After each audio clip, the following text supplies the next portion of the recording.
사랑하는 한남교회 교회 여러분, 오늘은 성령 강림 주일입니다. 하나님께서 오늘 우리에게 주신 말씀은 사도행전 2장 1절에서 13절의 말씀입니다. 제가 세번역 성경으로 봉독해 올리겠습니다. 오순절이 되어서 그들은 모두 한 곳에 모여 있었다. 그때 갑자기 하늘에서 세찬 바람이 부는 듯한 소리가 나더니 그들이 앉아있는 온 집안을 가득 채웠다. 그리고 불길이 솟아오를 때 혓바닥처럼 갈라지는 것 같은 혀들이 그들에게 나타나더니 각 사람 위에 내려앉았다. 그들은 모두 성령으로 충만하게 되어서 성령이 시키는 대로 각각 방언으로 말하기 시작하였다. 예루살렘에는 경건한 유대 사람이 세계 각국에서 와서 살고 있었다. 그런데 이런 말소리가 나니 많은 사람이 모여와서 각각 자기네 지방 말로 제자들이 말하는 것을 듣고서 어리둥절하였다. 그들은 놀라 신기하게 여기면서 말하였다. 보시오, 말하고 있는 이 사람들은 모두 갈릴리 사람이 아니오. 그런데 우리 모두가 저마다 태어난 지방의 말로 듣고 있으니 어찌된 일이오. 우리는 바데 사람과 메데 사람과 엘람 사람이고 메소포타미아와 유대와 갑바도기아와 본도와 아시아와 부르기아와 밤빌리아와 이집트와 구레네 근처 리비아의 여러 지역에 사는 사람이고 또 나그네로 머물고 있는 로마 사람과 유대 사람과 유대교에 개종한 사람과 크레타 사람과 아라비아 사람인데 우리는 저들이 하나님의 큰 일들을 방언으로 말하는 것을 듣고 있어. 사람들은 모두 놀라 어쩔 줄 몰라서 이게 도대체 어찌된 일이오 하면서 서로 말하였다. 그런데 더러는 조롱하면서 그들이 세술에 취하였다 하고 말하는 사람도 있었다. 아멘. 오늘 우리 하나님께서 주신 말씀을 통해서 성령이 일하시게 하라 하는 제목으로 말씀을 나누고자 합니다. 사랑하는 한남교회 교회 여러분, 전환점의 달 6월입니다. 교회력으로는 6월부터 성령 강림절이 시작되고 성령이 하시는 일이 새롭게 창조하시는 일이므로 환경주일로 지정하여 지킵니다. 성령 강림절에 사랑하는 여러분도 새롭게 창조되시어 삶의 전환점과 신앙의 전환점이 되는 귀한 절기가 되길 바랍니다. 지난주에 부활절 7번째 주일에 승천주일을 지키면서 성과 속은 하나다 라고 말씀을 드렸습니다. 내가 줄 상급이 있어 속히 오겠다 말씀하시는 예수님 앞에서 마라나타 주여 오시옵소서 응답하는 신앙에 대한 말씀을 나눴습니다.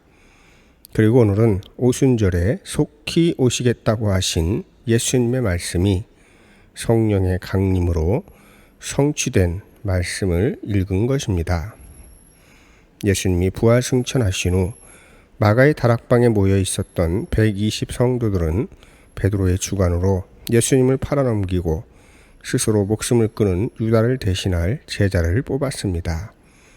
베드로는 유수도라고도 하는 요셉과 마띠아를 청거하였고 제비뽑기의 결과 마띠아에게 사도의 직분을 주었습니다. 이로써 마띠아가 사도의 수에 들면서 다시 12사도가 조직되었습니다. 오순절이 되어 제자들이 한 곳에 모여있을 때였습니다. 오순절은 50과 관련이 있는데 예수님이 부활하신 후 50일과 관련이 있습니다. 그러니 승천하신 후 10일 후 강림하신 것입니다. 또한 오순절은 추수절과도 관련이 있습니다.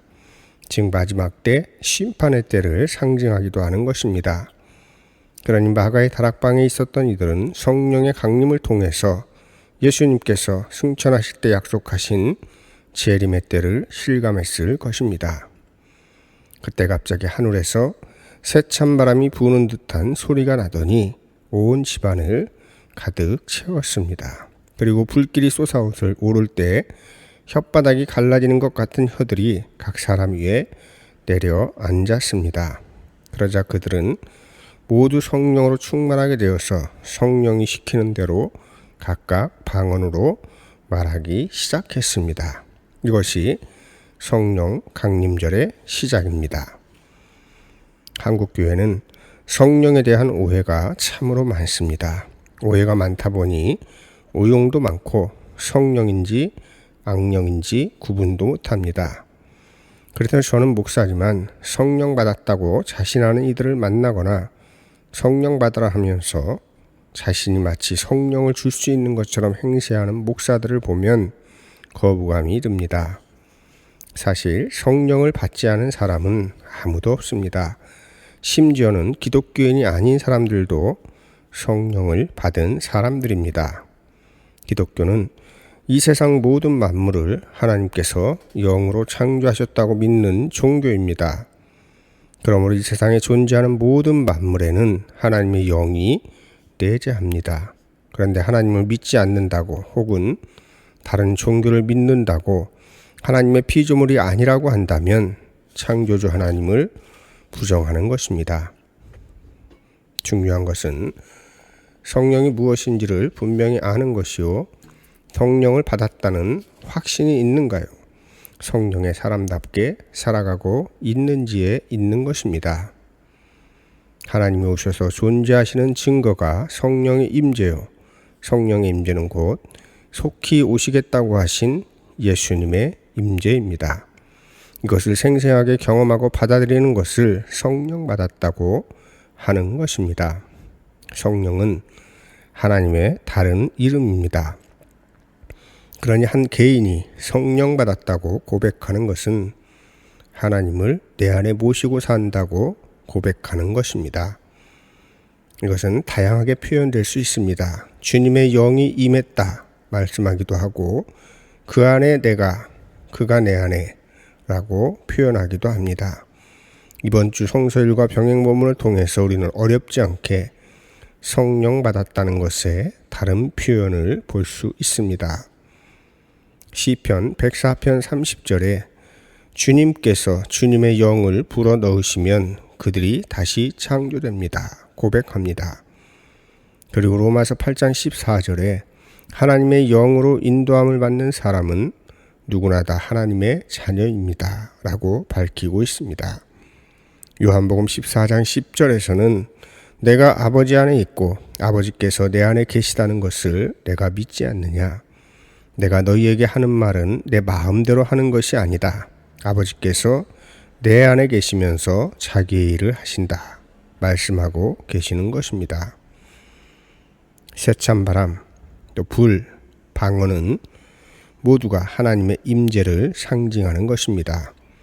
이 상징은 하나님이 임재하시면 새찬바람에 모든 것이 깨지고 날아가듯, 불에 타 재가 되어 흔적도 없이 타버리듯 이전 것은 다 사라져서 성령이 시키는 대로 방언, 즉 자신도 알지 못하던 말을 하며 살아간다는 것입니다.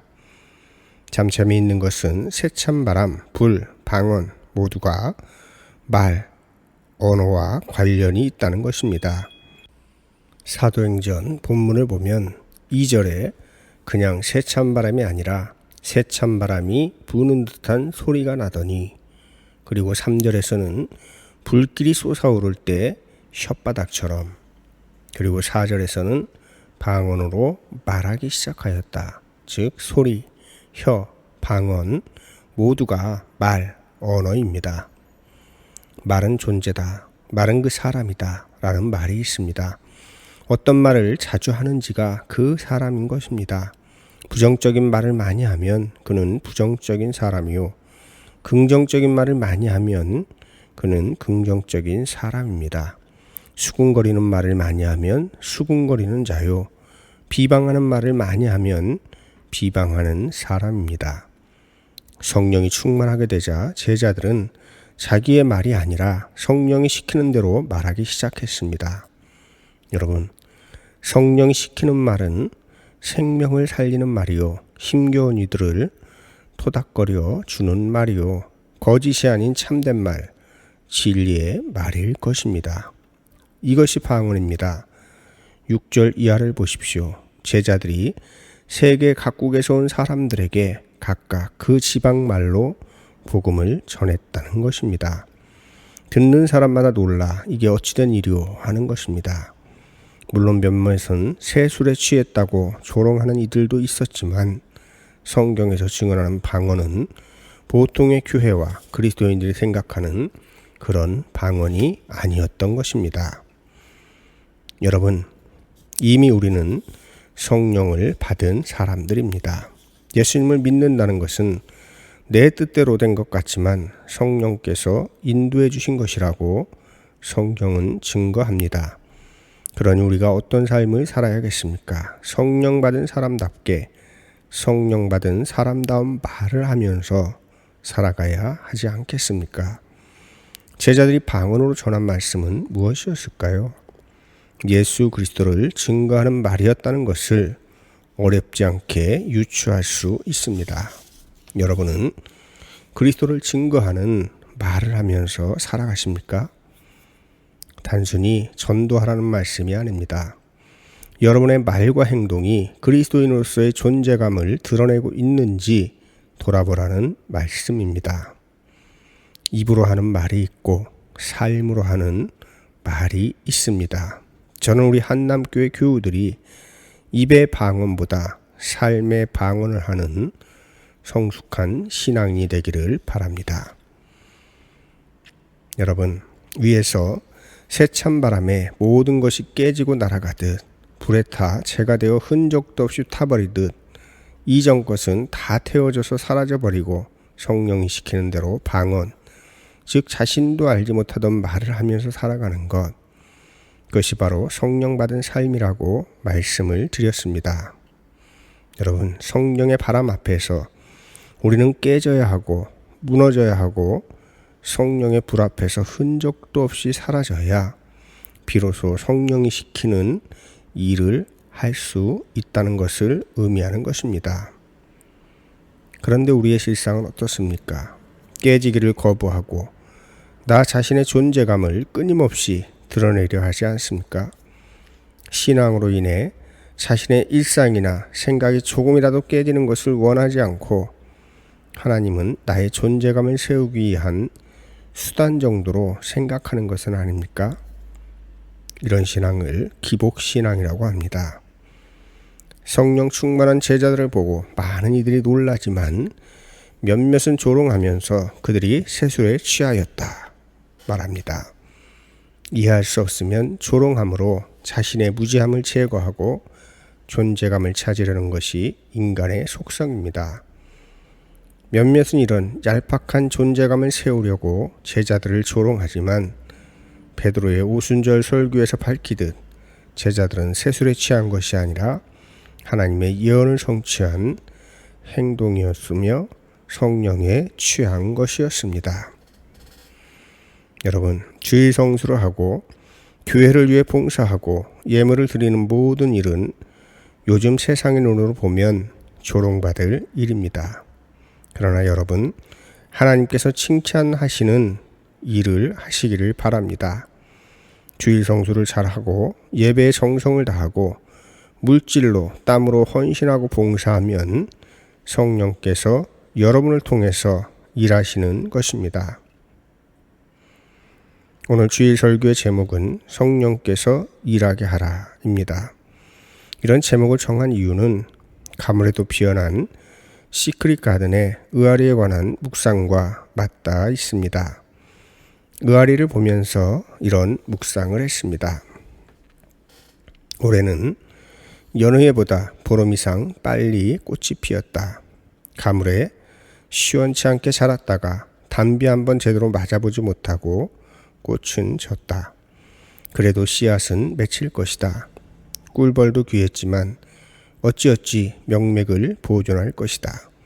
열심히 살아가는 의아리에게 박수를. 저마다 다들 열심히 산다.